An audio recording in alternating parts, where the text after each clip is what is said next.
Hello friends, after long time આપણે એકબીજાને મળી રહ્યા છીએ. તમે ચેપ્ટર 4 ઓલરેડી સ્ટાર્ટ કરી દીધું છે ભણવાનું, અને એની અંદર તમે વિદ્યુત પ્રવાધારિત તાર, પછી અતિ લાંબો હોય, પરિમિત હોય, અર્ધ અનંત લંબાઈનો હોય કે વિદ્યુત પ્રવાધારિત રિંગ હોય, તો એની કારણે અલગ અલગ બિંદુ પાસે ચુંબકીય ક્ષેત્રના સૂત્રો ભણી ગયા છો. આજે એને રિલેટેડ બેઝિક આપણે એની એપ્લિકેશન લેવાની છે, અને એની સાથે સાથે અમુક જનરલ મેથડ પણ લેતી જવાની છે કે જે તમારા મોડ્યુલની અંદર નથી આપી, તો વિડીયોને પોઝ કરીને ત્યારે એ દરેક જે જનરલ મેથડ છે એ રિલેટેડ ક્વેશ્ચનને તમે નોટ ડાઉન કરી લેજો. બેઝિકલી તમે આવું એક સમજ્યા હતા પહેલાં, સૌથી પહેલાં કે કોઈ આવી રીતનો એક વિદ્યુત પ્રવાધારિત તાર હોય, અહીંયા એક મેં તાર લીધો છે અને પરિમિત લંબાઈનો છે અને આઈ જેટલો વિદ્યુત પ્રવાહ ધરાવે છે. આના લીધે આપણે એનાથી લંબ વાય જેટલા અંતરે રહેલા કોઈ પી બિંદુ પાસે ઉદ્ભવતું ચુંબકીય ક્ષેત્ર મેળવવું છે. તો તમે એની ત્રણ વસ્તુ શીખી ગયા છો, કંઈથી ત્રણ લાઈન ડ્રો કરવાની. એક કે પરપેન્ડિક્યુલર જે ડિસ્ટન્સ એટલે કે લંબ અંતર જે ઇન્ડિકેટ કરતી હોય એવી એક લાઈન આપણે અહીંયા ડ્રો કરશું. આ લંબ અંતરને આપણે વાય કહી દઈએ છીએ. અને એ પરિમિત લંબાઈનો જે તાર છે એના બંને છેડેથી પી બિંદુ પાસે એક લાઈન ડ્રો કરવાની. એવી ત્રણ લાઈન તમારે ડ્રો કરવાની, નહીં ભૂલવાની. અગેન એક વિદ્યુત પ્રવાધારિત તાર ડ્રો કર્યો, એમાંથી એક લંબ અંતરવાળી લાઈન અને બે છેડાને પી બિંદુ પાસે જોડતી લાઈન, આ ત્રણ લાઈન તમારે દોરવાની. હવે આ જે લંબ સાથે આ છેડાએ બનાવેલો છે એ ખૂણાને આપણે θ1 કહીએ છીએ, અને આ છેડાએ પી બિંદુ પાસે આ લંબ સાથે બનાવેલા ખૂણાને આપણે θ2 કહીએ છીએ. બટ તમે જો માય ડિયર ફ્રેન્ડ્સ કે θ1 અને θ2 બે જુદી જુદી દિશામાં છે.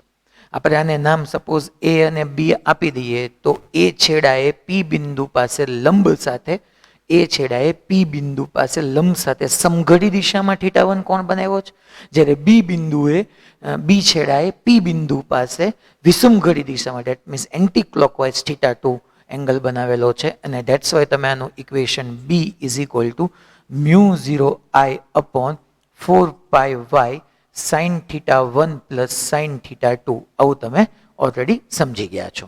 અને હવે તમને આની અંદર ખબર છે કે માની લો આ તાર અનંત લંબાઈનો લઈ લઈએ, તો આ છેડેથી અનંત અને આ છેડેથી અનંત, તો અહીંથી અનંત થાય, અહીંથી અનંત તમે જાઓ એમ θ1 વધતા વધતા વધતા વધતા વધતા ઇન્ફાઇનાઇટ આપણે θ1 90 લઈ લીધો હતો, અને સેમ θ2 પણ 90 થઈ જાય, અને sin 90 sin 90 1 થાય, સો 1 + 1 2 થાય. તો 2 અહીંયા 2 વડે આપણે ડિવાઈડ કરીએ એટલે μ0I અપોન 2πy, એ અનંત લંબાઈના તારને લીધે તારથી લંબ વાય જેટલા અંતર રહેલા પી બિંદુ પાસે ઉત્પન્ન થતા ચુંબકીય ક્ષેત્રનું સૂત્ર થયું. આ પરિમિત લંબાઈને કારણે છે. અનંત લંબાઈમાં ખાલી μ0I અપોન 2πy થઈ જશે, બીકોઝ ઓફ 90 + 90 1 + 1 2 થઈ જશે. હવે આ જે છે આને રિલેટેડ બેઝિક આપણે બધી એપ્લિકેશનો સ્ટાર્ટ કરવાની છે. ફર્સ્ટ એપ્લિકેશન આપણે જોઈએ તો એમાં એવું તમને કીધું છે કે એક અતિ લાંબા તારને, ઓલ્ડ ટેક્સ ન્યુમેરિકલ છે કે એક અતિ લાંબા તારને પૃથ્વીના ચુંબકીય ક્ષેત્રની ક્ષૈતિજ તીવ્રતાને લંબ રૂપે ઉધ્વ ગોઠવ્યો છે. પૃથ્વીના ચુંબકીય ક્ષેત્રની ક્ષૈતિજ તીવ્રતા, ક્ષૈતિજ એટલે સમક્ષિતિજ, રાઈટ? આગળ જતા તમે 5મા ચેપ્ટરમાં પૃથ્વીના ચુંબકીય ક્ષેત્રનું ડિટેલ એનાલિસિસ કરવાના છો, બટ અહીંયા આપણે પૃથ્વીના ચુંબકીય ક્ષેત્રની ક્ષૈતિજ તીવ્રતા એટલે સમક્ષિતિજ ઘટક આપણે લેવાનો છે. અને તીવ્રતાને લંબ રૂપે આપણે અતિ લાંબો તાર ગોઠવ્યો છે. તો અહીંયા હું સેકન્ડ નંબરનો ક્વેશ્ચનને એકોર્ડિંગ એની ફિગર ડ્રો કરું, તો અહીંયા આપણે કોઈક પૃથ્વીના ચુંબકીય ક્ષેત્રનું સમક્ષિતિજ ચુંબકીય ક્ષેત્ર દેખાડેલું છે, એની ક્ષૈતિજ તીવ્રતા, અને એક અતિ લાંબો તાર જે છે એ આ ક્ષૈતિજ તીવ્રતાને લંબ રૂપે ઉધ્વ ગોઠવ્યો છે. આ તારમાંથી કેટલો પ્રવાહ પસાર કરીએ કે જેથી તારથી 10 સેન્ટીમીટર અંતરે આવેલા લંબ અંતરે આવેલા એક બિંદુ પાસે ચુંબકીય પ્રેરણ શૂન્ય થાય.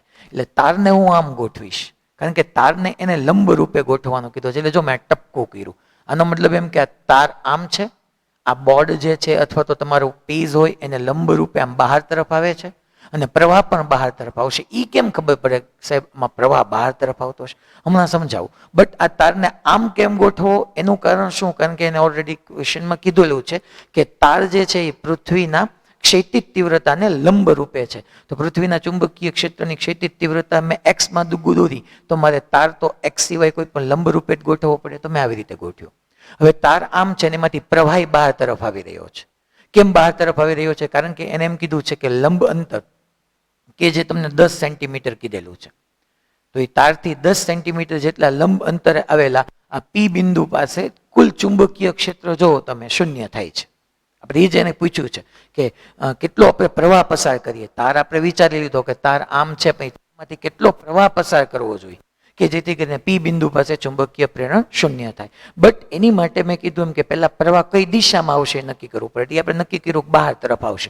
કેમ? તો કે તો તમને સમજાવું કે આ તાર છે, તારમાંથી પ્રવાહ બહાર તરફ આવે છે. હવે નિયમ શું કહે છે કે જે દિશામાં પ્રવાહ આવતો હોય એ દિશામાં અંગૂઠો રાખો અને તમારી આંગળીને ફેરવો તો એ તમને ચુંબકીય ક્ષેત્ર રેખાઓ આપે, અને ચુંબકીય ક્ષેત્ર રેખાના પરના કોઈ પણ બિંદુએ સ્પર્શક દોરો તો એ તમને એ બિંદુ પાસે નેટ ચુંબકીય ક્ષેત્રની દિશા આપે. તો અહીંથી તમે જોવા જાઓ તો આપણે આમ ચુંબકીય ક્ષેત્ર રેખાઓ આવશે અને અહીંથી તમે સ્પર્શક દોરશો તો આ એક ચુંબકીય ક્ષેત્ર જશે કે જે એક્ઝેક્ટલી આ વાયરને લીધે ઉત્પન્ન થતું હશે. એટલે આપણે નિયમ વિચારીએ છીએ કે આ તાર જે છે એ તાર આવી રીતે સમતલને લંબરૂપે આમ બહાર તરફ આવતો પડ્યો છે, પ્રવાહી બહાર તરફ આવે છે, અને આ તારમાંથી એટલો પ્રવાહ પસાર થાય છે કે જેને કારણે ઉત્પન્ન થતું ચુંબકીય ક્ષેત્ર એ એક્ઝેક્ટલી પી બિંદુ પાસે તારને લીધે ઉદ્ભવતું ચુંબકીય ક્ષેત્ર એક્ઝેક્ટલી ચુંબકીય જે પૃથ્વીના ચુંબકીય ક્ષેત્રની ક્ષિતિજ તીવ્રતા છે એના જેટલું થાય. એટલે બે અગેન સમાન મૂલ્યનું વિરુદ્ધ દિશાનું એટલે શૂન્ય થઈ જાય. સો દેટ્સ વાય તમે અહીંથી ઇઝીલી આવી રીતના લખી શકો કે વાયરને કારણે ઉત્પન્ન થતું ચુંબકીય ક્ષેત્ર તમને ખબર છે કે μ0I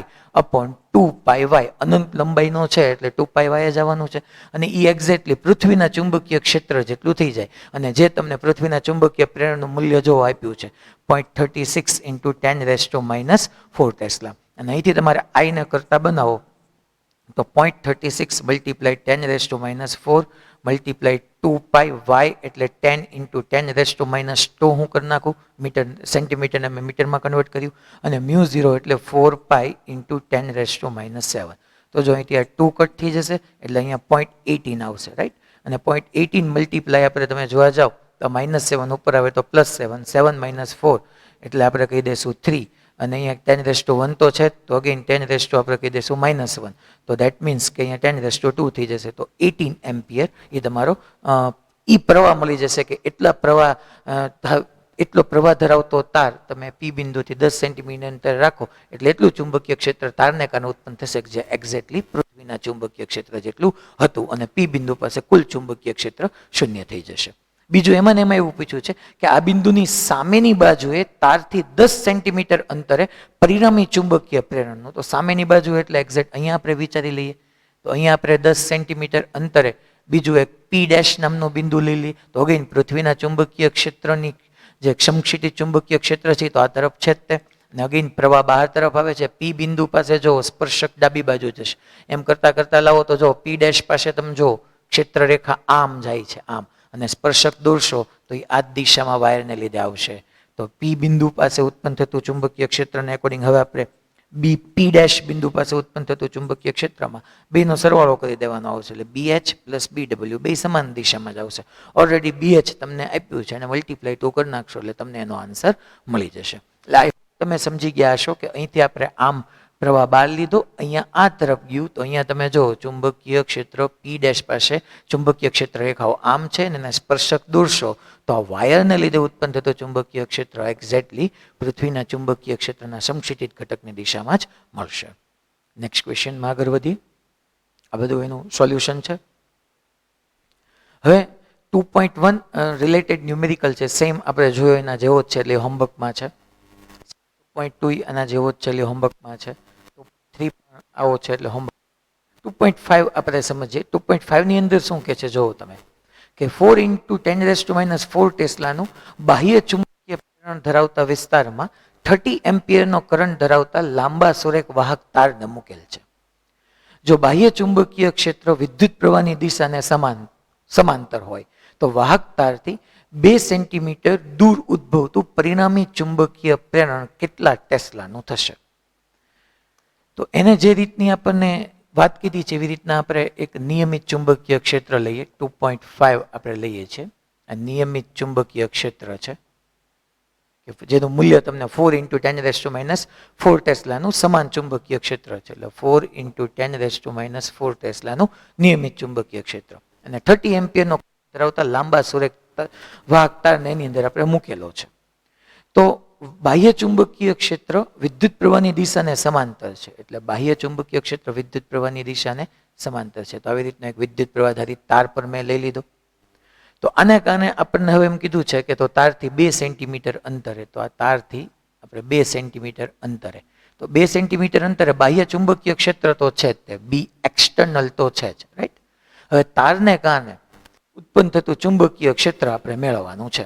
તો સિમ્પલ, એને લાંબુ સુરેખ વાહક તાર કીધો એટલે અનંત લંબાઈનો તાર, અનંત લંબાઈના તારને લીધે ઉદ્ભવતા ચુંબકીય ક્ષેત્રનું સૂત્ર μ0I/2πy. તો જો આમ પ્રવાહ છે તો બહાર તરફ આવશે એનું ચુંબકીય ક્ષેત્ર, તો દેટ મીન્સ બી એક્સટર્નલ અને તારનું બંનેનું ચુંબકીય ક્ષેત્ર પરસ્પર લંબ થઈ ગયું.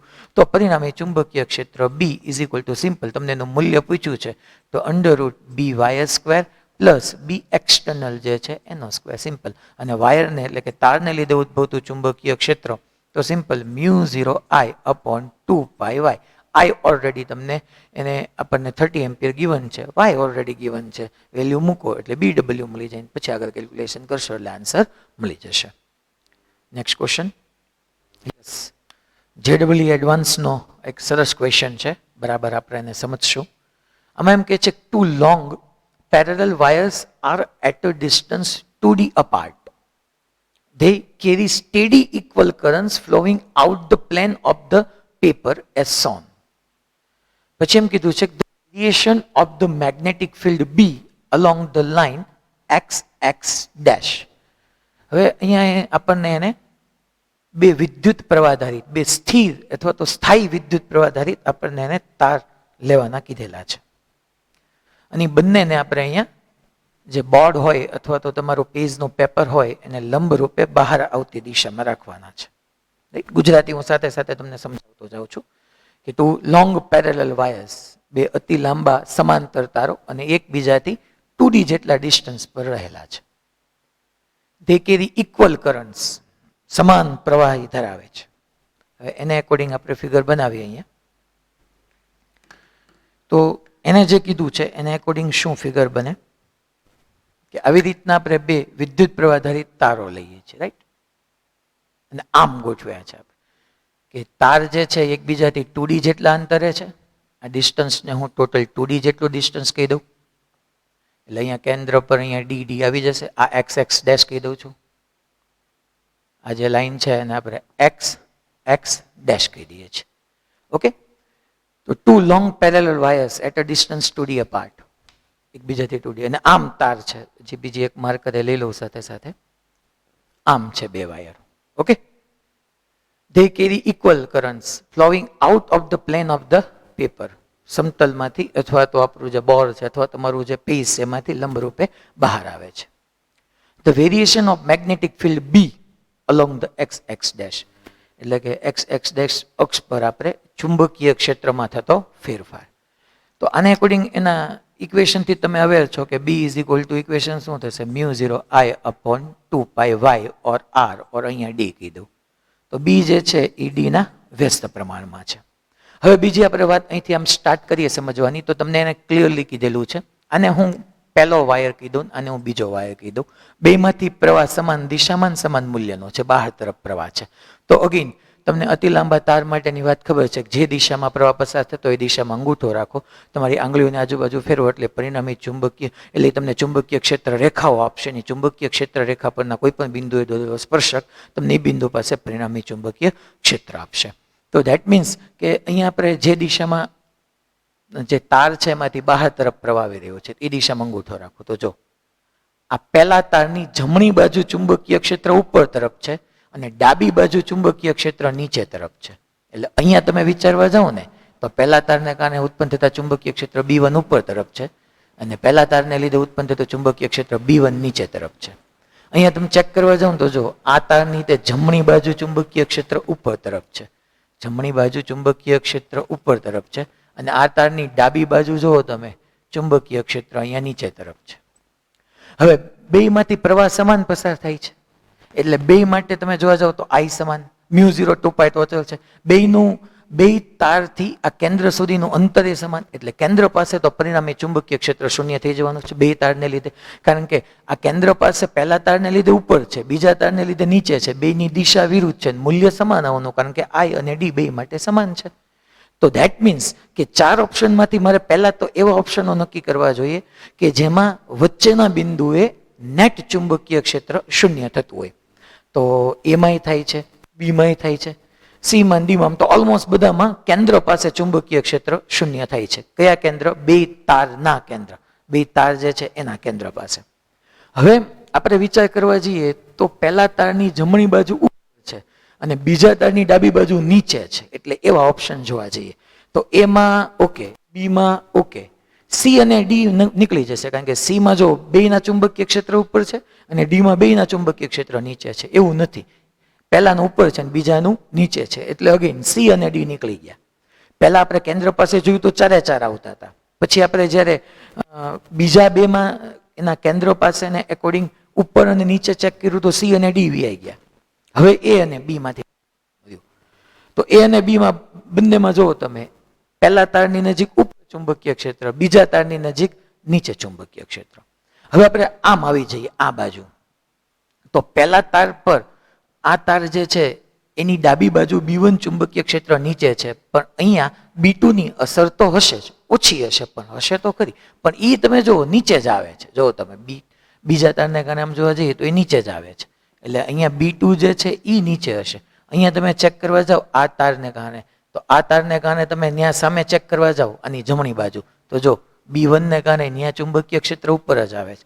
લગીન પહેલાને કારણે બીજાની અસર જોવો તમે ત્યાં ઉપર તરફ જ છે, બીજાને કારણે જોવો તમે નીચે તરફ જ છે. તો દેટ મીન્સ કે હવે એવો ઓપ્શન સિલેક્ટ કરવાનો જેમાં પહેલાની ડાબી બાજુ ચુંબકીય ક્ષેત્ર નીચે હોય અને બીજાની જમણી બાજુ ચુંબકીય ક્ષેત્ર ઉપર હોય. તો એવો ઓપ્શન જોવો બી છે.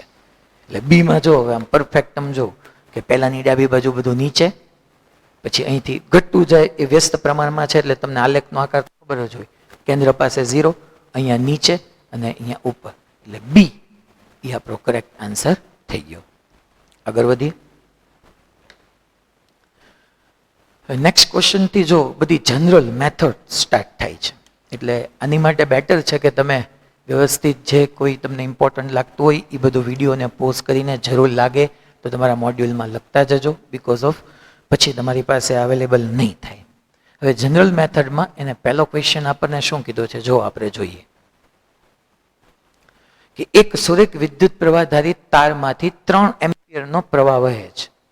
તારના લંબ દ્વિભાજક પર 20 સેન્ટીમીટર અંતરે આવેલા બિંદુ તારના બંને છેડાથી જોડતી સુરેખા સાથે 60 ડિગ્રીનો ખૂણો બનાવે છે. તો આ બિંદુએ ઉદ્ભવતું ચુંબકીય ક્ષેત્ર, એટલે સેમ કેસ થયો. જોવો તમે કે એક સુરેખ વિદ્યુત પ્રવાહ ધારિત તાર છે અને એમાંથી 3 એમ્પિયરનો પ્રવાહ વહે છે અને તારના લંબ દ્વિભાજક પરના 20 સેન્ટીમીટર અંતરે, એટલે જો આવી રીતનો એક વિદ્યુત પ્રવાહ ધારિત તાર, ઓકે, એમાંથી આપણને 3 એમ્પિયરનો પ્રવાહ વહે છે. લંબ દ્વિભાજક પરનું આપણે કોઈ એક આ બિંદુ લઈ લઈએ કે જે કેટલા અંતરે છે, 20 સેન્ટીમીટર અંતરે.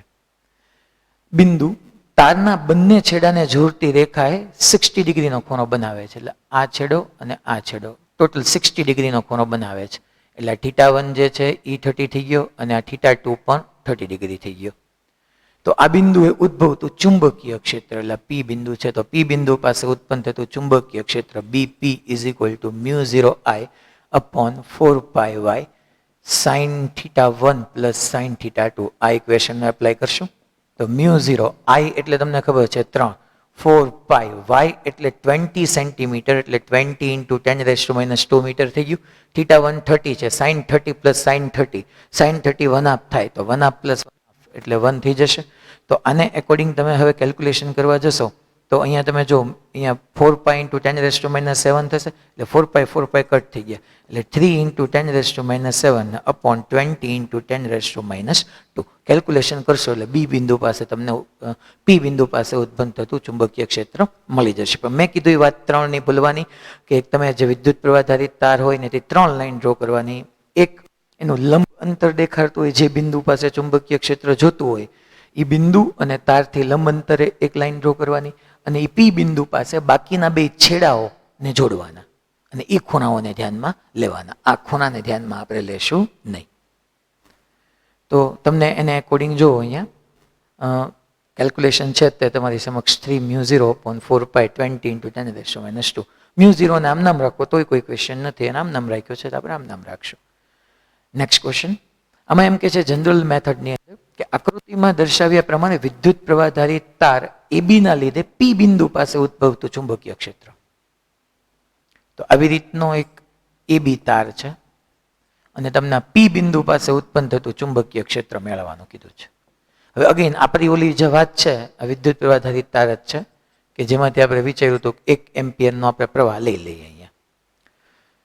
તો હવે ઓલરેડી તમને 1 એમ્પિયર પ્રવાહ એને આપેલું છે. હવે પી બિંદુ પાસે છે. અગેન વાત આપણી સિમ્પલ સેમ રહી છોકરાઓ કે 3 લાઈન ડ્રો કરવાની, એક લંબ અંતરવાળી કે જે આપણને 1 મીટર આકૃતિમાં આપેલું છે લંબ અંતરવાળી. તો આ લંબ અંતર 1 મીટર થઈ ગયું. બે છેડા, હવે આ છેડાની લંબ સાથેનો ખૂણો 0 થઈ ગયો. તમે જો મેં જે લંબ અંતરની લાઈન દોરી એ જ લાઈન તમે એ છેડાથી લંબ સાથેનો ખૂણો બનાવવા જાઓ તો 0 થાય. હાલો મારા એ થી પી પાસે લંબ સાથે ખૂણો બનાવો તો જો યાદ લાઈન થઈ 0 થઈ, પણ બી ના કારણે કંઈક થશે. હવે આ 90 છે, ઓલરેડી ફિગરમાં તમને આ 30 ડિગ્રી આપેલું છે. તો આપણે આ 30 નથી લેવાનું, આપણે પી બિંદુ પાસે બનતા ખૂણો લેવાનો છે એટલે 60 આવશે. કારણ આપણે 30 લઈને આગળ વ્યા જઈએ છીએ. એટલે B is equal to simple μ0I/4πy sin θ1 plus sin θ2. θ1 તમે ચેક કરવા જાઓ 0, કારણ કે મેં કીધું એમ કે જો તમે લંબ સાથે અને એ થી ઈ પી બિંદુને જોડતી રેખા બંને વચ્ચેનો ખૂણો 0 થઈ ગયો. તો આ તો કેન્સલ. θ2 તમે જોવા જાઓ 60 થશે. So μ0I/4πy sin θ2, θ2 is 60, sin 60 is √3/2, I બરાબર 1 મૂકો, y બરાબર 1 મૂકો એટલે તમને તમારો આન્સર મળી જશે.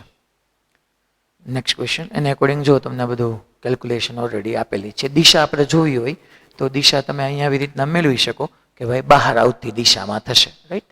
જે દિશામાં પ્રવાહ પસાર થાય છે એ દિશામાં અંગૂઠો રાખો તો જો તમે તમારી ફિંગર બહાર તરફ આવે છે એટલે પી બિંદુ પાસે ઉત્પન્ન થતા ચુંબકીય ક્ષેત્રનું મૂલ્ય અહીંથી મળી જશે અને દિશા બહાર આવતી થઈ જશે. હવે નેક્સ્ટ જનરલ પ્રોબ્લેમ આવ્યો આપણો કે જેની અંદર એક ત્રિકોણ છે. હવે અહીંથી ત્રિકોણ, ચતુષ્કોણ, ષટકોણ, અષ્ટકોણ બધા માટે આપણે ધીમે ધીમે કરતા ભણીએ છીએ. એટલે ખાસ તમને જ્યાં નોટ કરવા જેવું લાગે તો જીવનમાં નોટ કરતા જજો, કારણ કે અમુક વસ્તુ જીવનમાં લખી લેવી સારી છે. જો એ લખશો નહીં તો બ્રેનની અંદર પરમેનન્ટ સ્ટોર નહીં થાય ક્યારેય, અને જ્યારે ક્વેશ્ચન સામે આવશે ત્યારે આપણને એમ થશે કે લે અલા આ તો જોયેલો હતો, પણ તીડી ક્લિક નહીં થાય. એટલે જીવનમાં અફસોસ ન થાય એ માટે જરૂરી છે કે બધું લખતા જવું. એલ લંબાઈ ધરાવતા સમબાજુ ત્રિકોણના મધ્ય બિંદુ પર ચુંબકીય ક્ષેત્ર શોધો. એટલે ઓલરેડી તમને આવી રીતની એક એલ બાજુનો આપણને ત્રિકોણ આપ્યો છે. બધી બાજુનો એલ, એલ અને એલ લઈ લઈએ. સમબાજુ ત્રિકોણના મધ્ય બિંદુ પાસે આપણે એટલે એનું મધ્ય બિંદુ થઈ ગયું. અહીંયા આપણે ચુંબકીય ક્ષેત્ર મેળવવાનું છે. દરેક ભુજામાંથી પસાર થતો પ્રવાહ આઈ આપ્યો છે. એટલે ભુજામાં આપણે પ્રવાહ જોઈ લઈએ તો અહીંથી આઈ પસાર થાય છે, અહીંથી આઈ પસાર થાય છે અને અહીંથી પણ આઈ પસાર થાય છે. અને નામ આપી દઈએ એ બી સી એટલે ત્રિકોણને ખોટું ન લાગે. હવે આપણે એના કેન્દ્ર પાસે ઉત્પન્ન થતું ચુંબકીય ક્ષેત્ર મેળવવું છે. આમ જો તમે જરાક પહેલા હું તમને સમજાવું કે અસિમેટ્રિક કન્ડિશન કહેવાય, સમમિતિ અહીંયા કહેવાય કે ત્રણેય બાજુની લંબાઈ સમાન છે. તો કેન્દ્ર પાસે ટોટલ કેટલાનું વર્તુળ બને? તો કે 360નું વર્તુળ બને. તો એક તાર વડે આ કેન્દ્ર પાસે કેટલાનો ખૂણો બનતો હશે? વિચાર કરો તો તમે. આ એક તાર વડે હાલો તો આખો જે છે એ 360નો હોય, રાઈટ? તો એક બાજુ વડે આ કેટલાનો બને? 120, 120 and 120. યસ, 360 થઈ ગયું. પણ ત્રણેય બાજુનું માપ સમાન છે એટલા માટે. એવી જ રીતના આગળ ચતુષ્કોણ માટે આવશે. હાલો તમે કહો તો હાલો કે ચતુષ્કોણ હોય તો એક બાજુ વડે કેટલાનો ખૂણો બનતો હશે? તો અગેન તમારે વચ્ચે પહેલા તો ચતુષ્કોણ છે એટલે ચારે ચાર બાજુનું માપ આપણે હરખું લઈ લઈ. વચ્ચે શું બનતો હશે? તો કે વર્તુળ બનાવવાનું. એ વર્તુળના કેટલા હરખા ભાગ પાડવાના? 4. અહીંયા વર્તુળના આપણે કેટલા હરખા ભાગ પાડ્યા? 3. કેમ? કારણ કે 3 સમાન બાજુ હતી એટલે વર્તુળના 3 હરખા ભાગ પડ્યા એટલે 360ના 3 હરખા ભાગ પાડ્યો એટલે એકો વી પડે. અહીંયા આપણે જોવા જઈએ તો બેક આ એક બાજુને લીધે આપણે વાત કરીએ તો આખા વર્તુળના 4 સરખા ભાગ પાડવાના આવે, કારણ કે 4 બાજુઓ છે. તો કેટલાનો બનતો હશે? તો કે આ એક બાજુ વડે આપણે વિચાર કરવા જઈએ તો એના કેન્દ્ર પાસે 90 ડિગ્રીનો બને. Yes, very good. 90, 90, 90, 90, 360 થઈ જાય. માની લો ષટકોણ હોય, હવે તો આપણે આમ કઈ બાકી જ નથી રાખવું. પછી અષ્ટકોણમાં પૂછશું આપણે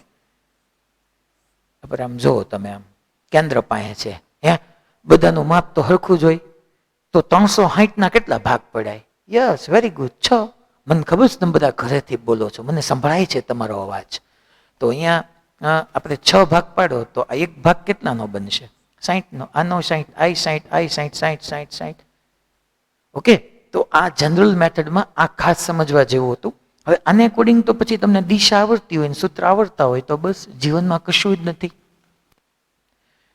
તો હવે આપણે આને કાને ચેક કરવા જઈએ. હાલો તો આ તારને કાને 120 નો બન્યો, 360 ના 3 હરખા ભાગ પાડ્યા. હાલો અંદર, હાલો બહાર. એ ભાઈ, બેમાંથી પ્રવાહ સમાન, બે તારથી લંબ અંતર પણ સમાન જ થવાનું છે ને, વાય નોટ?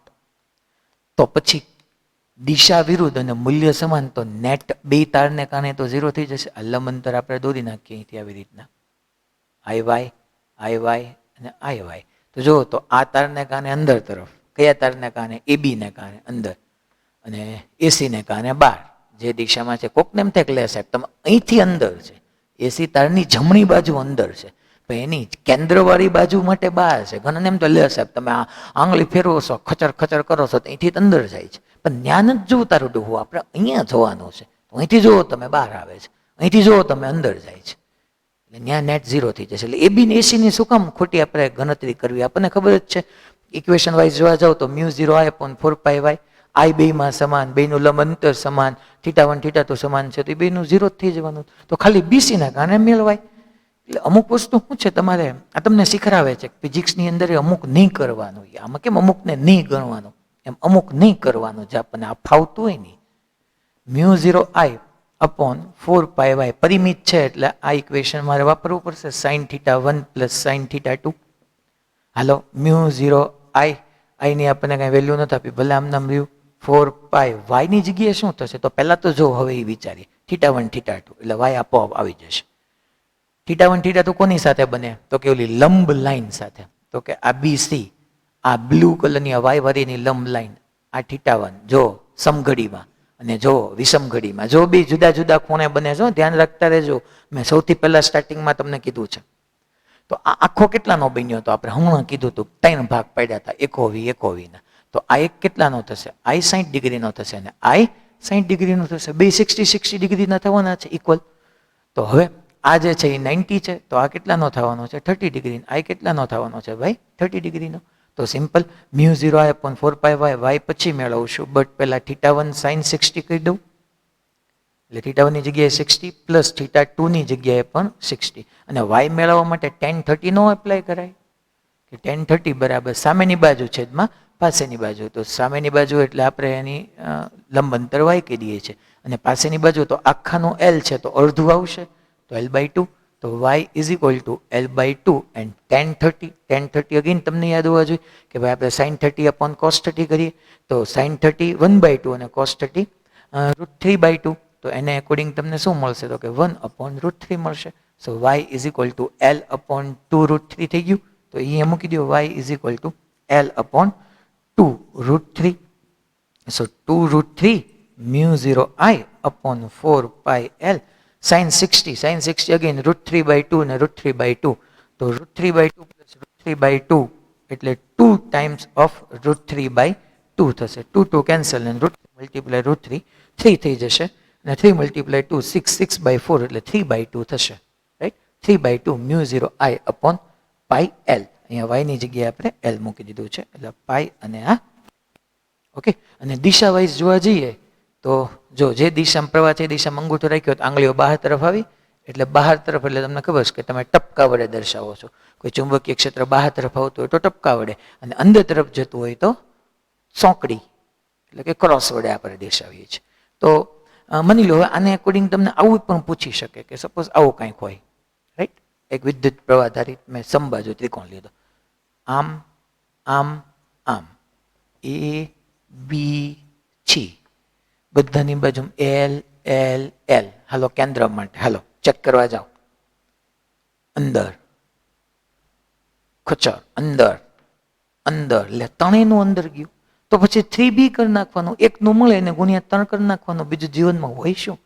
જો અંદર તરફ, જો અંદર તરફ, જો અંદર તરફ, બધાને કારણે અંદર તરફ જ જાય છે. તો ત્રણેયનો સરવાળો થઈ જશે. જે દિશા દર્શાવવાની હોય બાજુમાં ચોકડી માટે સર્કલ કરી નાખવાનું. That's it.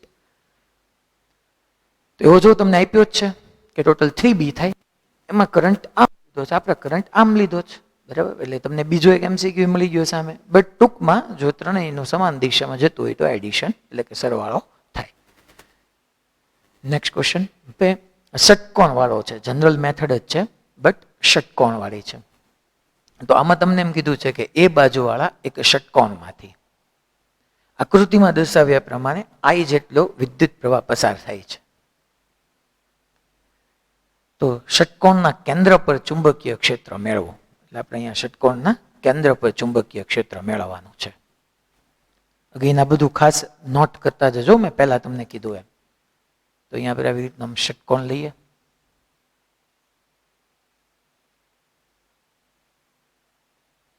કેન્દ્ર પાસે કેટલાનો ખૂણો બનશે? તમે બધા હોશિયાર છો, હમણાં જ કીધું એક વર્તુળ બનાવો 360 નું બને.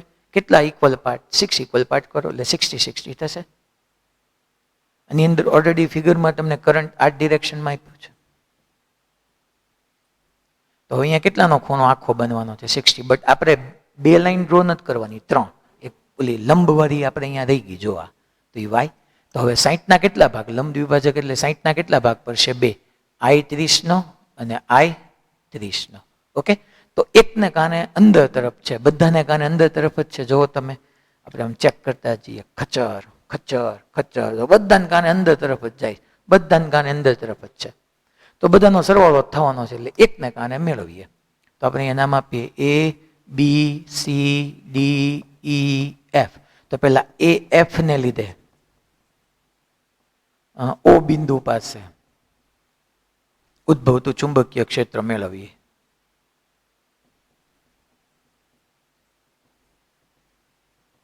તો એને આપણે B ડેશ કહી દઈએ છીએ. તો સિમ્પલ μ0 I ના I જ રાખવાના છે. 4 પાઈ y હમણાં મેળવી લઈએ. સાઇન θ1 કેટલાનો ભાઈ? તો કે સાઇન θ1 થાય છે 30 ડિગ્રી એન્ડ પ્લસ સાઇન θ2 પણ થાય છે 30 ડિગ્રી. આ 30, આ તો 90 છે, તો આ 60 થવાનો. તો y મેળવવા માટે tan 60 લઈ લેવાય. તો again tan 60 is equal two y સામેની બાજુ છેદમાં આપણને આખાનું, સપોઝ આપણે એ બાજુ વાળો કીધેલો છે અને એલ એ તમે લઈ શકો, અહીંયા એ કીધું તો એ લઈ લો, તો અડધું કેટલું થાય? a/2. તો y ઇઝ ઇક્વલ ટુ શું થશે? a/2. એન્ડ tan 60 એટલે આપણે શું કહેશું? sin 60 upon cos 60. sin 60 થશે √3/2 અને ઓલું 1/2, તો આ √3 થઈ જશે. સો મલ્ટીપ્લાય √3 એટલે a/2 નું સામે લઈ ગયો and tan 60 sin 60 upon cos 60 √3/2 upon 1/2, 2 cut થઈ જશે, તો એ √3 થઈ ગયું. તો હવે સિમ્પલ વેલ્યુ સબસ્ટિટ્યુટ કરો ભલા માણસો. μ0 I અપોન 4 પાઈ y એટલે a/2 અને into √3. Okay. sin 30 plus sin 30 1/2 plus 1/2 એટલે 1 થઈ જાય. તો અહીંયા શું આવશે? 2μ0 I upon 4√3 pi into a. Direction જોવા જાવ તો બધાની અંદર તરફ છે, એટલે ચોકડી કરીને આપણે આવું કરવાનું આવે. તો હવે એક બાજુને કારણે, આ એક બાજુને કારણે થયું, આપણે કુલ મેળવવાનું છે. તો કુલ ચુંબકીય ક્ષેત્ર, તો કુલ ચુંબકીય ક્ષેત્ર B is equal two 6B dash થશે. એક બાજુને કારણે એટલું, તો B ઇઝ ઇક્વલ ટુ 6 ગુણ્યા 2μ0 I અપોન 4√3 પાઈ a. અને ઈ પણ ક્યાં જવાનું છે? પરિણામી અંદર તરફ જ જવાનું છે. આ એક બાજુને કારણે આપણને મળ્યું sin 30 પ્લસ sin 30. વાયની જગ્યાએ તમે કિંમત મૂકી હોય તો મૂકી શકો, અધરવાઇઝ વાંધો નહીં. તો અહીંયા તમે જોવા જાઓ તો હવે મારે કેલ્ક્યુલેશન કરવું છે, તો y ઇઝ ઇક્વલ ટુ આપણને √3a/2 જ મળે છે. અને 6b કરો, હવે 6 દુ 12 અને 4 તેરી 12 થશે. 6 દુ 12, 4 તેરી 12, 3ની જગ્યાએ √3 ઇન્ટુ √3, તો એક વખત √3 કટ થઈ જશે. સો √3μ0 I upon pi a. That is your correct answer. એટલે આમ જુઓ તમે, આમ પહેલાં તમને ઓલું સિમેટ્રીનો આઈડિયા આવી જાય, પછી જીવનમાં કાંઈ છે જ નહીં. કોન્સેપ્ટને સમજતા શીખો કે એક પરિમિત લંબાઈને બદલે આપણે પહેલાં અનંત લંબાઈ માટે તમે શીખ્યા તો પરિમિત મેળવી શકાય, પરિમિત પરથી આપણે અનંતમાં જઈ શકીએ. એક વખત તમને વિદ્યુત પ્રવાહધારી તારને લીધે અલગ અલગ બિંદુ પાસે ઉદ્ભવતા ચુંબકીય ક્ષેત્રનું સૂત્ર મળી જાય, પછી તમારી માટે વાત સાવ ઇઝી બની જાય છે. હવે અષ્ટકોણ આવ્યો, કાંઈ વાંધો નહીં, આપણે એમાં લડી લેશું, એમાં ચિંતા શું કામ કરવા જોઈએ? આકૃતિમાં દર્શાવ્યા અનુસાર L બાજુવાળા અષ્ટકોણમાંથી I જેટલો વિદ્યુત પ્રવાહ પસાર થાય છે. તો તેના કેન્દ્ર પર ચુંબકીય ક્ષેત્ર મેળવો. હાલો. તો આપણે આમ અષ્ટકોણ ડ્રો કરીએ. અહીંથી લા થોડુંક મોટું થઈ ગયું કા, આપણે આમ આમાં એવું દોરવું પડે.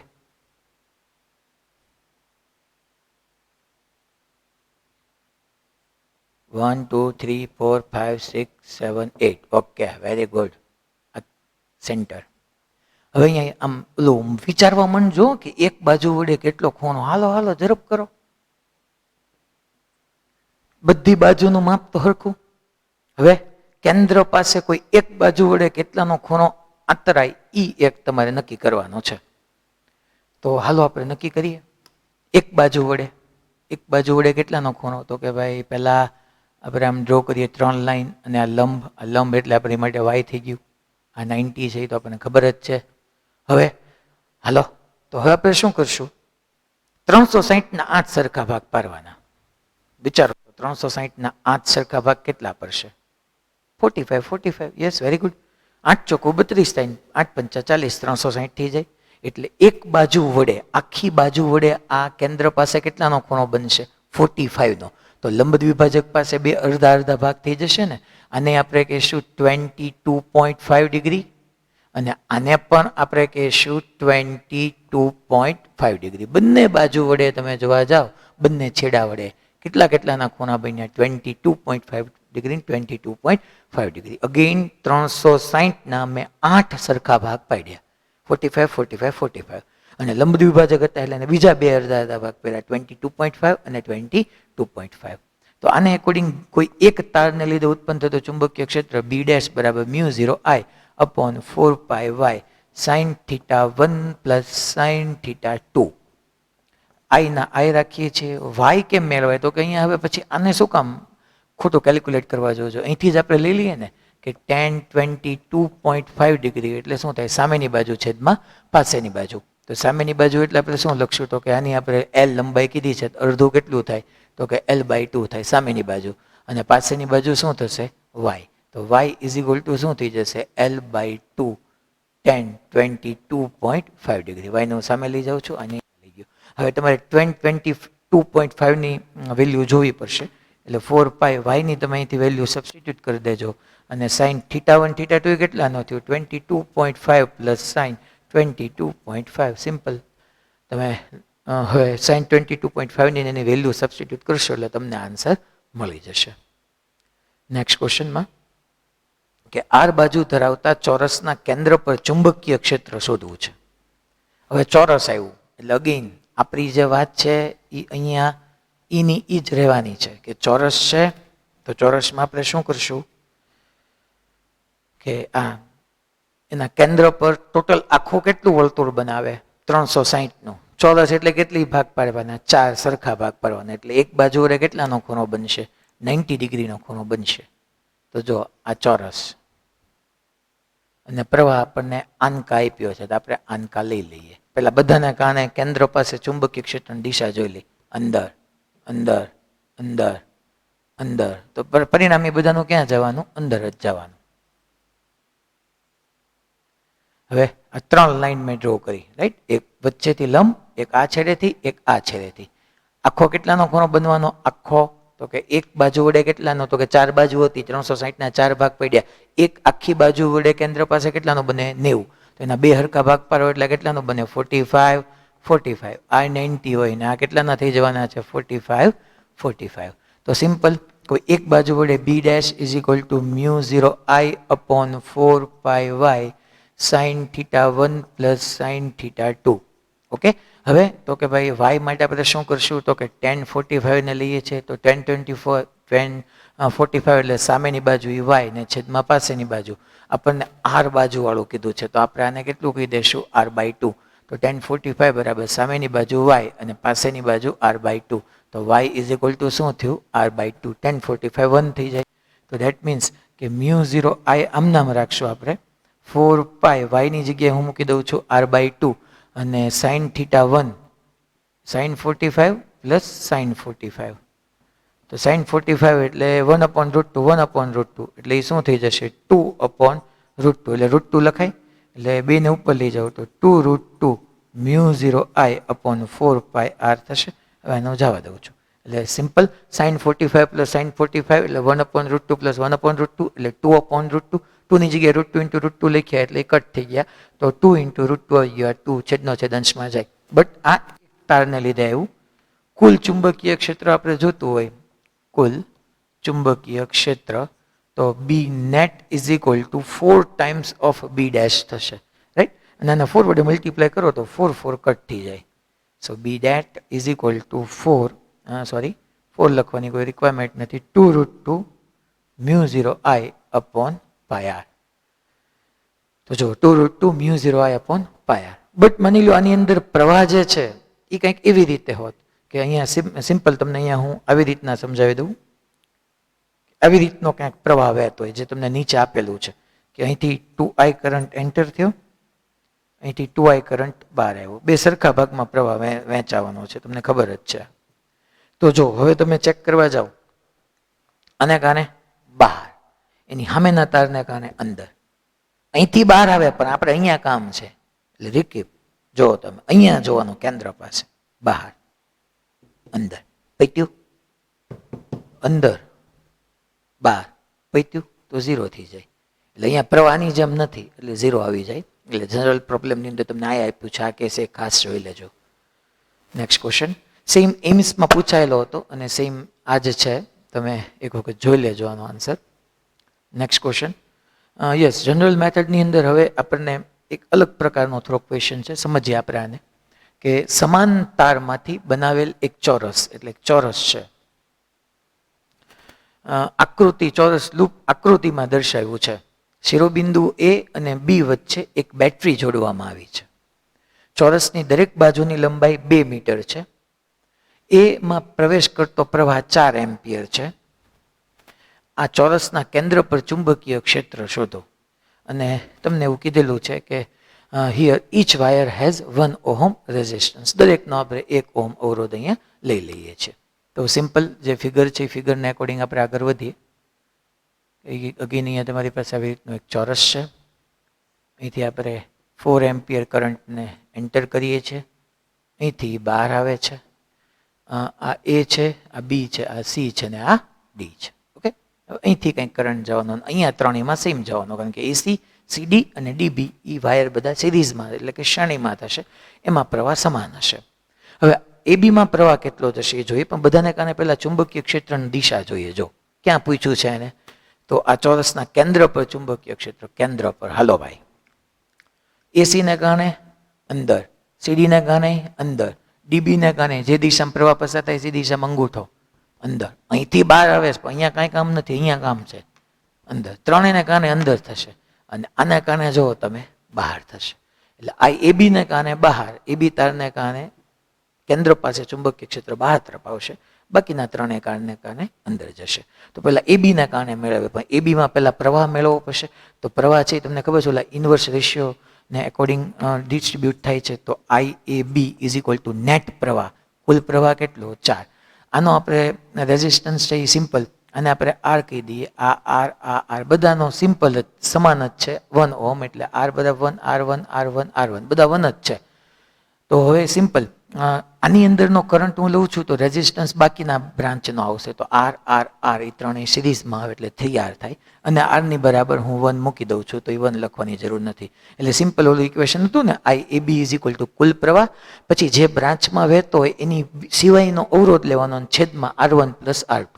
જેમ કે તમે IAB મેળવતા હો તો તમે શું કરવાનું, ટોટલ પ્રવાહ અને અવરોધ લેવાનો, એસી, સીડી અને ડીબી શાખાનો, છેદમાં 2 અવરોધનો સરવાળો. તો આર અને આ 3R એટલે 4R, અને અગેન આર એટલે 1 મૂકી દઉં તો 4 4 કટ થઈ જાય. તો અહીંયાથી તમને 3 એમ્પિયર મળશે. અને એને એકોર્ડિંગ હું BAB ફાઇન કરું. BAB ઇઝ ઇક્વલ ટુ તમને ખબર છે કે μ0IAB/4πy sin θ1 પ્લસ sin θ2 થવાનું છે. હવે અહીંથી આમ 3 લાઈન ડ્રો કરવાની, એક આ લંબાળી, એક આ છેડાથી O પાસે અને આ છેડાથી O પાસે. અગેન ચોરસ છે તો કેટલા, સમિતિ મુજબ 4 સરખા ભાગ પડે, 90 90 90. પણ 90 ના પાછા 2 ભાગ અહીંયા આપણે પાડવાના છે, લંબ દ્વિભાજક છે એટલે 45 અને 45. આ 90 થશે, આ 90 થશે તો I45 થશે અને I45 ડિગ્રી થશે. તો હવે આના according BAB is equal two આપણે શું મેળવીએ, મ્યુ 0 મ્યુ 0ની જગ્યાએ હું લખી નાખું છું હવે 4 પાઈ ઇન્ટુ 10⁻⁻⁷ આઈ એ બી 3 થયું અપોન 4 પાઈ વાય તો અહીંથી આપણે again tan 45 degree is equal two સામેની બાજુ એટલે વાય થઈ ગયું સામેની બાજુ છેદમાં પાસેની બાજુ એટલે વાય છેદમાં પાસેની બાજુ એટલે ટોટલ લેન્થ આની તમને કેટલી આપી છે 2 મીટર આપી છે અને કીધેલું છે જો દરેક બાજુની લંબાઈ 2 તો આ કેટલી થશે 1 તો વાય ઇઝ ઇક્વલ ટુ શું થઈ ગયું ખરેખર 1 થઈ ગયું તો અહીંયા હું 1 મૂકી દઉં sin θ1 પ્લસ sin θ2 એટલે sin 45 પ્લસ sin 45 એટલે 1/√2 પ્લસ 1/√2 2/√2 એટલે √2 થઈ ગયું તો આ 4 પાઈ કટ થઈ ગયો તો 3√2 ઇન્ટુ 10⁻⁻⁷ ટેસ્લા બટ કઈ ડિરેક્શનમાં તો કે બહાર તરફ એટલે આમ ટપકું કરું છું બહાર તરફ કોને કારણે એબીને કારણે હવે આપણે શું કરશું તો કે પહેલા એસીને કારણે મેળવશું અને પછી ગુણ્યા 3 કરશું આ એબીને કારણે એટલે હવે એસીને કારણે આપણે જોવા જઈએ તો એસીને કારણે અગેન મ્યુ 0 આઈ હવે આઈ કાંઈ મેળવવાનો જરૂર નથી અહીંયા 3 જાય તો અહીંયા 1 જ હોય તો mu 0 I upon 4 pi Y sine θ1 plus sine θ2 okay તો હવે બાકી તમને બધું ખબર જ છે આઈની જગ્યાએ 1 4 પાઈ 4 પાઈ વાયની જગ્યાએ 1 આઈ તે 45 જ બનાવે કારણ કે હરખત ખૂણા બનાવે એટલે 1/√2 1/√2 2/√2 એટલે શું આવશે √2 તો દેટ મીન્સ કે આ આવ્યું √2 મ્યુ 0 એટલે 4 પાઈ ઇન્ટુ 10⁻⁷ 4 પાઈ કટ થઈ જાય ટેસ્લા પણ એ ક્યાં જશે અંદર તરફ બટ આ કોને કારણે આવ્યું એક તારને કારણે આવા એસી સીડી અને ડીબીને કારણે એટલે બી એ સી ડી બીને કારણે જોવા જાવ તો 3 ટાઈમ્સ ઓફ બીએસી થાય એટલે કે 3√2 ઇન્ટુ 10⁻⁷ ટેસ્લા બટ ઇનવર્ડ જેટલું આઉટવર્ડ હતું જેટલું બહાર તરફ આવતું હતું એટલું જ અંદર તરફ ગયું તો નેટ પરિણામે શું થઈ ગયું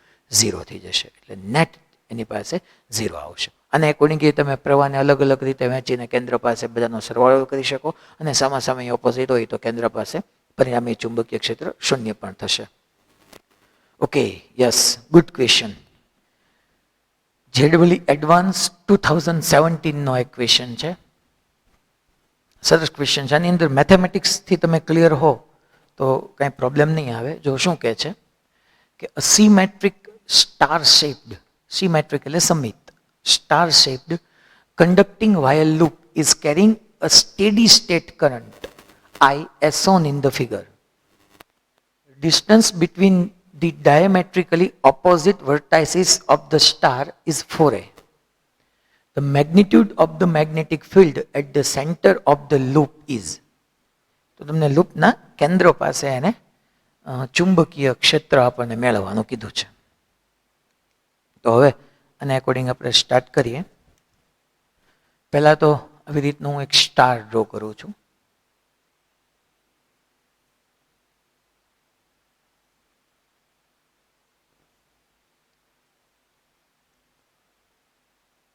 આવું બધું ફાવવું જોઈએ જીવનમાં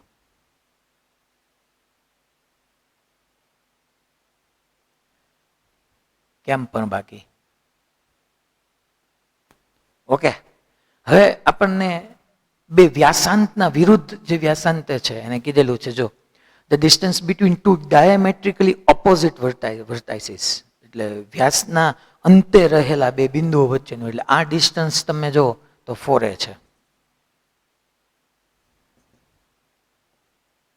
એટલે અહીંયા સેન્ટર સુધી જોવા જઈએ તો જીવનમાં આ જે છે એ 2a થઈ જવાનું ને પછી I4 જ હોય ને એમાં કાંઈ કહેવું ન પડે કારણ કે એને સિમેટ્રી સમિતિ આપી જ છે તો હવે કરંટ જે છે એ આ ડિરેક્શનમાં તમને આપ્યું છે એટલે આમ જ તે બધે હવે આપણે ડિરેક્શન વાઇઝ ચેક કરીએ હાલો આને કારણે બહાર આને કારણે બહાર આને કારણે બહાર બહાર બહાર બહાર બહાર બહાર ગીત નથી હો બધાને કારણે બહાર તરફ આવે છે ટોટલ 12 વાયર છે ટોટલ તમે ચેક કરો છો 1 2 3 4 5 6 7 8 9 10 11 and 12 ટોટલ 12 વાયર છે બધાને કારણે બહાર તરફ આવે છે એટલે એડ જ થવાનું છે એક વાયરને લીધે મેળવવાનું એની માટેનું મેથેમેટિક્સ ખૂબ રસપ્રદ છે અહીંયા પહેલાં હું આમ ડ્રો કરું આ અંતર 2a જ થવાનું એમાં કાંઈ કોઈ ના ન કહી શકે પછી આને આમ જોડ દઉં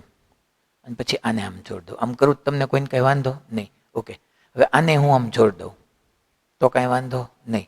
એટલે મેં શું કર્યું, આ જોડ્યું, આ જોડ્યું, આ જોડ્યું અને આ જોડ્યું. હવે જો બે સમબાજુ ત્રિકોણ બન્યા, આ 60, I60, એટલે અહીંયા લખી નાખું 60, I60. નીચે જો સમબાજુ ત્રિકોણ બન્યા, આખો 60 નો થાય તો અહીંથી અડધો કેટલા નો થાય, કારણ કે આ લંબ દ્વિભાજક છે, જો લંબ બને છે, એટલે આખો 60 નો થાય તો I કેટલા નો થાય, 30 નો, અને I કેટલા નો થાય, 30 નો. એક વાયરને લીધે, હું આ એક વાયરને લીધે પહેલા કેન્દ્ર પાસે ચુંબકીય ક્ષેત્ર મેળવું છું. એક વાયરને લીધે મળી જાય, પછી ગુણ્યા 12 કરી નાખશું, એટલે 12 વાયરને લીધે, એટલે કે સંપૂર્ણ સ્ટારને લીધે કેન્દ્ર પાસે ઉત્પન્ન થતું ચુંબકીય ક્ષેત્ર મળી જશે.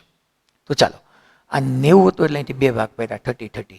હવે તમે ચેક કરવા જાઓ તો આ એક ત્રિકોણ લ્યો, એટલે હું તમને સાઈડમાં સમજાવું. આ વાયર જો આપણે આમ, આ વાયર મેં જો કર્યો, એ આમ છે, અહીંયા બિંદુ છે, પછી આને આપણે સમજો પાછળ લંબાવ્યું, જો ભાઈ આ લંબ અંતર કીધું, જો દેખાય બધાને?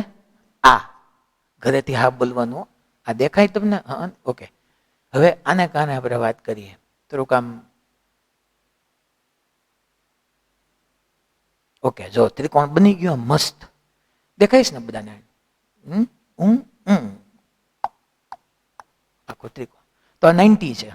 હવે આ કેટલાનો હતો, તો કે ભાઈ આ આપણી લંબ છે. હવે તમે લંબ સાથે ખૂણા યાદ કરો, કોઈ એક બાજુ હોય ને આપણે 3 લાઈન દોરતા હતા એક લંબ માટેની, અને લંબ સાથે બાકીના બે જે છેડા હતા એની વડે ખૂણો બનાવતા હતા. તો જો આ લંબ થઈ ગયો.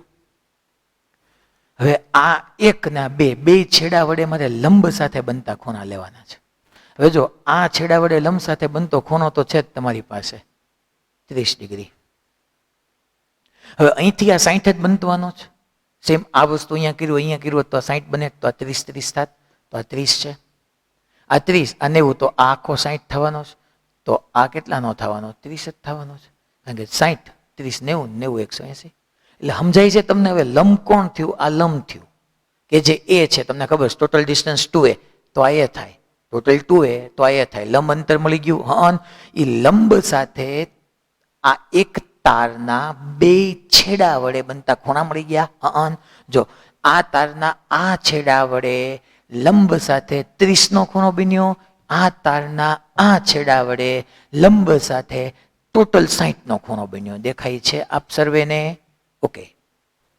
બટ બીજું તમે જોયું કે બે ખૂણા સમાન દિશામાં બન્યા, જો તમે, એટલે આ તાર, આ લંબ અંતર, આ લંબ સાથે આ છેડા વડે વિષમઘડી દિશામાં 30 નો ખૂણો બન્યો, અને આ તારના આ છેડા વડે લંબ સાથે 60 ડિગ્રીનો ખૂણો પણ વિષમઘડી દિશામાં બન્યો. અત્યાર સુધી જો સામે આપણી પાસે અવેલેબલ હતું, એક સમઘડી બનતો હતો, એક વિષમઘડી બનતો હતો, એટલે sin θ1 + sin θ2 કહેતા હતા. અહીંયા એક સમઘડી છે, એક વિષમઘડી છે, સોરી, અહીંયા બે વિષમઘડી છે, એટલે sin θ1 - sin θ2 આવશે. બીકોઝ ઓફ તમે જ્યારે એનું કેલ્ક્યુલેશન કરવા જાઓ, જો બે અલગ અલગ દિશાના ખૂણા હોય તો પ્લસ આવે છે, પણ બે સમાન દિશાના ખૂણા હોય તો માઇનસ આવે છે. એટલે આ વાતને ખાસ ધ્યાન રાખજો. તો અહીંયા હું b' = μ0I/4πy sin θ1 - sin θ2 આવું લખીશ. μ0I ના આપણે I જ રાખીએ છીએ, કારણ કે એનું કોઈ વેલ્યુ ગિવન નથી. 4πy, y ની જગ્યાએ તમને ખબર છે કે લંબ અંતર, તો એ તમારી પાસે a છે. sin θ1 એટલે આ છેડા વડે બનતો, તો θ1 કેટલાનો છે, 60, અને θ2 કેટલાનો છે, 30. તો અહીંયા હું લખી નાખું sin 60 - sin 30. આ છેડા વડે બન્યો ને આપણે 60 કીધું, અને આને θ2 કીધું. તો sin 60 - sin 30, સો μ0I/4πa, sin 60 જે છે એ છે √3/2 and sin 30 1/2. તો 2 ને આપણે અહીંથી કોમન લઈએ છીએ. સો b' = તમને મળે છે μ0I/ જે 2 કોમન લઈ લેશો તો 2 × 4πa મલ્ટીપ્લાય શું થઈ જશે, √3 - 1. બટ એક તારને લીધે કીધું. નેટ તમે જોવા જાઓ, બી કુલ અથવા તો બી નેટ, તો 12 × b' આવશે, અને 12 × b' કરશો એટલે 2 × 6 = 12, એટલે 6 μ0I/4πa √3 - 1. તો આવો તમને ઓપ્શન એમાં ઓલરેડી ગિવન જ છે. જો 6 μ0I/4πa √3 - 1, તો એ જે છે એ આપણો અહીંયા કરેક્ટ આન્સર થઈ જશે. અને વ્યવસ્થિત અહીંયા વિડીયોને પોઝ કરશો અને આને તમે ક્યાંક લખી લેશો. Okay, next question. એક લાંબા તારમાંથી સ્થાયી વિદ્યુત પ્રવાહ વહે છે. હવે આપણે રિંગ આવી અને રિંગના કેન્દ્ર પર એક આંટો હોય તો કેન્દ્ર પર μ0I/2r, એ તમને ખબર છે, ઇક્વેશનથી તમે અવેર છો કે એટલું ચુંબકીય ક્ષેત્ર ઉત્પન્ન થાય. તો અહીંયા હું રિંગના એક આંટાને લીધે એના કેન્દ્ર પાસે ઉત્પન્ન થતા ચુંબકીય ક્ષેત્ર, આવી રીતની સપોઝ રિંગ હોય વિદ્યુત પ્રવાહ આધારિત, તો એના કેન્દ્ર પાસે, આની ત્રિજ્યા હું સ્મોલ આર કહી દઉં, તો એના કેન્દ્ર પાસે ઉત્પન્ન થતું ચુંબકીય ક્ષેત્ર μ0I/2r, એક આંટો હોય તો. તો અહીંયા તમને એમ કીધું છે કે એક લાંબા તારમાંથી સ્થાયી વિદ્યુત પ્રવાહ વહે છે. તેને વર્તુળાકાર વાળતા બનતા લૂપના કેન્દ્ર પર ચુંબકીય ક્ષેત્ર બી છે. હવે આ જ તારને, એટલે પહેલા જે છે એને બી છે એવું કહી દીધું ને, આવી રીતનો આપણો એક એને તાર હતો. પહેલા એમ સિમ્પલ એક લાંબા તારમાંથી, આ લાંબો તાર, એમાંથી સ્થાયી વિદ્યુત પ્રવાહ વહે છે અને તેને વર્તુળાકારમાં વાળતા લૂપના કેન્દ્ર પર, આને વર્તુળ વાળી દો એટલે કેન્દ્ર પર બી ઇઝ ઇક્વલ ટુ μ0I/2r ચુંબકીય ક્ષેત્ર મળશે. હવે ધારો કે આ તારને વર્તુળાકાર n આંટાવાળા લૂપમાં વાળવામાં આવે, એટલે આપણે આને ઘણી બધી નાના નાના પણ લગભગ અવગણીય ત્રિજ્યા હોય, બધાની લગભગ સમાન લઈ શકીએ એવા n આંટાવાળા લૂપમાં વાળીએ છીએ. પહેલા એક તારને તમે એક વર્તુળમાં વાળો એટલે તમે શું લખી શકો તો કે L લંબાઈનો જે તાર હતો, સપોઝ આપણે એને L લંબાઈ લઈ લઈએ તો L is equal to 2π small r આપણે કહી દઈએ, રાઈટ. અહીંયા બેઝિકલી આની આપણે ત્રિજ્યા કેપિટલ આર લઈ લઈએ, ઓલાની સ્મોલ આર લઈ લઈશું, તો અહીંયા શું થઈ જશે, L is equal two 2πr. હવે એક વર્તુળમાંથી જ n આંટા બનાવો છો તો શું સમય લખી શકો કે 2π capital R is equal to 2π into small r into n. લગભગ બધા આંટાની આપણે ત્રિજ્યા સમાન લઈએ છીએ, એટલું બધું વેરિએશન નહીં આવે, નજીક નજીક રાખીએ છીએ આંટાઓ. તો 2πr એક વર્તુળમાંથી જ આપણે 2π સ્મોલ r વર્તુળ એવા n વર્તુળો બનાવ્યા. તો હવે એમ કે છે, હવે ધારો કે આ જ તારને વર્તુળાકાર n આંટાવાળા લૂપમાં વાળવામાં આવે તો તેના કેન્દ્ર પર મળતું ચુંબકીય ક્ષેત્ર. તો હવે હું એને બી ડેશ કહીશ ને B dash is equal to μ0I/2, પછી શું આવશે, સ્મોલ આર આવશે, કારણ કે તો તેના કેન્દ્ર પર મળતું ચુંબકીય ક્ષેત્ર આપણને સ્મોલ આર પૂછ્યું છે. તો સિમ્પલ જે છે અહીંથી આપણે આને કેન્સલ કરી નાખીએ અને તમને અહીંથી સિમ્પલ ખબર પડે કે capital R is equal to small r into n તમને અહીંથી મળશે. હવે તો કે આપણે B dash is equal to, અહીંયા μ0 તો મેં લખ્યું, બટ એક આંટો હોય તો આપણે n બરાબર 1 લખતા હતા, મેં સામે તમને કીધું અહીંયા n આંટા છે એટલે હું સ્મોલ n કરી નાખીશ. અને તમે ચેક કરવા જશો તો B dash is equal to μ0I into small n2, આરની જગ્યાએ મૂકું તો કેપિટલ R/n આવે ને છેદનો છેદ અંશમાં જાય. So b dash is equal to μ0I/2r એટલે બી હતું n² બી થઈ જાય, સિમ્પલ. તો n²b, that is your correct answer. I hope તમે સમજી ગયા છો. પહેલા એક L લંબાઈમાંથી મેં 2πr વર્તુળ બનાવ્યું, પછી 2πr માંથી 2π સ્મોલ r વાળા n વર્તુળો બનાવ્યા, એના ઇક્વેશન લખતો ગયો, very simple. Next question. Related 12.1 same એના જેવો જ છે, n²b થઈ જાય, b 10 હોય અને આંટા 2 છે તો 2 નો વર્ગ 4, તો 40 આવે, સી તમારો આન્સર આવી જાય. રિલેટેડ 12.2 સેમ એના જેવો જ છે. એક આપણે કરીએ રિલેટેડ ન્યુમેરિકલ 2.6 કે આપેલા કોઈ બિંદુએ પૃથ્વીનું ચુંબકીય ક્ષેત્ર 0.5 × 10⁻⁵ વેબર પર મીટર સ્ક્વેર છે. આ ક્ષેત્ર એ એક 5 સેન્ટીમીટર ત્રિજ્યા ધરાવતી વર્તુળાકાર લૂપના કેન્દ્ર પર ઉદ્ભવતા ચુંબકીય ક્ષેત્ર જેટલું છે. તો આ લૂપમાંથી પસાર થતો પ્રવાહ, તો સિમ્પલ બી આપ્યું છે, ભલે ને તમને આપ્યું પૃથ્વીનું ચુંબકીય ક્ષેત્ર, પણ કીધું છે કે જો આ ક્ષેત્ર એ એક 5 સેન્ટીમીટર ત્રિજ્યા ધરાવતી વર્તુળાકાર વાહક લૂપના કેન્દ્ર પર ઉદ્ભવતા ચુંબકીય ક્ષેત્ર, એટલે ડાયરેક્ટલી કેન્દ્ર પર તમને આપી દીધું છે. અને μ0 તમને ખબર છે, R આપ્યું છે, આઈ તમને મેળવવાનું કીધું તો મળી જાય. એમ્સ 2002 નો હતો, ઇઝી છે, થઈ જશે તમારે. આઈ અગેન એક એમ્સનો ક્વેશ્ચન છે, એમ્સનો 6થો, કે જેમાં તમારે ડાયરેક્ટલી ફોર્મ્યુલા બેઝ છે, ફોર્મ્યુલા યાદ હોય એટલે તમને આ આવડી જાય. ઓકે, ઠીક છે, આપણે લેક્ચરને અહીંયા કમ્પ્લીટ કરીએ છીએ. આઈ હોપ બધા સરસ મજાનું ભણતા હશો અને ભણતા રહેજો. બીકોઝ ઓફ આ 2 વર્ષ પછી ભવિષ્યમાં જીવનમાં ક્યાંય પાછા નથી આવવાના, અને આવે કોઈ રીનીટના સંદર્ભમાં આપણે લાવવા દેવાના નથી. Okay, wish you all the best.